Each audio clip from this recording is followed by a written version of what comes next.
Or brezonek pe meur aini goulve an drahe alies var, me redelar or vech davad neus nemet or brezonek gant meur a bouez mouez.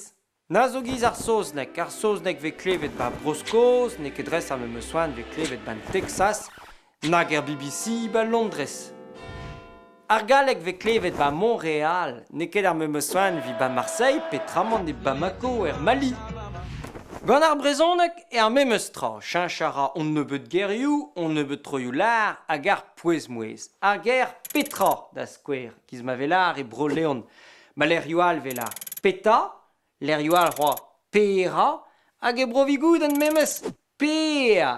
Klevet ve a vechou ez eus brezonek bro leon, bro dreger, bro gerne, bro djenet.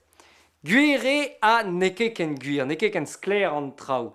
Hervestud zo ve fe kentor brezonek bro reter, a brezonek a hornok, hag etre an daou ur seurt meskach. Peso sur e beo ar yez, vel me beo an dud. Mon a an dud da labour a da lerral, da goze al gantudal, da jom me l'erioal, a mosse ma ar yez o chinch, tom a tom. Peso sur ve e gwez tout an dud denem gompren, ma ve gret strivou.